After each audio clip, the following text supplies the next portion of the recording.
আসসালামু আলাইকুম রহমতুল্লাহি ওয়া বারাকাতুহু। আমার ভিডিওগুলো দেখতে থাকুন, দেখতে দেখতে ভালো লাগে, ভালোবাসা হয়ে যাবে ইনশাআল্লাহ। দর্শকবৃন্দ, পানিতে জন্ম প্রাণে ভয়, মস্তিষ্ক খেকো আমিবিয়ায় পশ্চিমবঙ্গের মৃত্যু হয়েছে 6 জন। মানে নতুন, এটা অবশ্য নতুন না, নতুন একটি ভাইরাস প্রজন্ম হয়েছে। ভাইরাসটা আসলে নতুন না, প্রায় দীর্ঘ 1-1.5 বছর যাবত এই ভাইরাসটি চলমান। আসুন ভাইরাসটি একটু দেখি কী অবস্থা।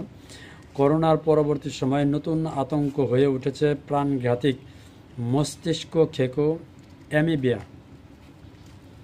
পশ্চিমবঙ্গের স্বাস্থ্য দপ্তরের অনুযায়ী এখন পর্যন্ত অন্তত 16 জনের মৃত্যু হয়েছে। মৃত্যুর ঘটনা ঘটেছে দক্ষিণ 24 পরগনা, হাওড়া, কলকাতা, নাদিয়া, মুর্শিদাবাদ, বীরভূমিতে।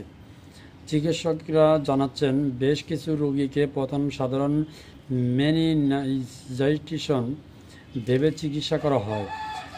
পরে পরীক্ষায় ধরা পড়ে তারা অ্যামিবার সংক্রমণে আক্রান্ত। রোগী চিহ্নিত হতে দেরি হওয়ায় মৃত্যুর ঝুঁকি বেড়ে গেছে।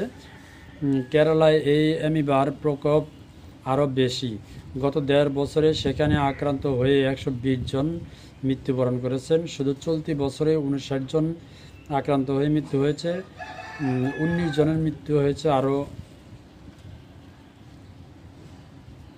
পশ্চিমবঙ্গের সংক্রমণ তুলনামূলক কম হলেও বিশেষজ্ঞরা সতর্ক করছেন, সচেতনতা না থাকলে না বাড়লে পরিস্থিতি জটিল হতে পারে। Kolkata national medical college ideal হাসপাতালের চিকিৎসকেরা জানিয়েছেন, কয়েক মাস ধরে তারা নিয়মিত এই ধরনের উপসর্গ দেখা দেওয়া রোগী পাচ্ছেন। উপসর্গের মধ্যে রয়েছে জ্বর, মাথা ব্যথা, সর্দি, কাশি, খিঁচুনি, বমি, অসংলগ্ন আচরণ। এগুলো মেনিনজাইটিসের সঙ্গে মিলে যাওয়ার রোগী শনাক্ততে দেরি হচ্ছে। বিশেষজ্ঞদের মতে, করোনা পরবর্তী সময়ে মানুষের রোগ প্রতিরোধ ক্ষমতাও দুর্বল হয়ে পড়েছে। ফলে ডায়াবেটিস, কিডনি, দীর্ঘস্থায়ী অসুস্থতা, শিশু ও প্রবীণরা সবচেয়ে ঝুঁকিতে রয়েছে। অ্যামিবাটি মূলত উৎস ও মিষ্টি জলে জন্মায়।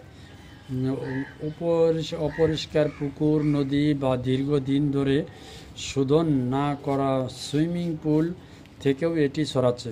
নাক দিয়ে শরীরে প্রবেশ করে দ্রুত মস্তিষ্ক ও স্নায়ুতন্ত্র নষ্ট করে ফেলে, মৃত্যুর কারণ হয়। স্বাস্থ্য দপ্তর জানিয়েছে, সরকারি হাসপাতালে সন্দেহজনক রোগীদের ওপর নজরদারি বাড়ানো হচ্ছে। চিকিৎসার কেন্দ্রীয় বিন্দু করা হয়েছে বেলেঘাটা আইডিয়া হাসপাতালকে।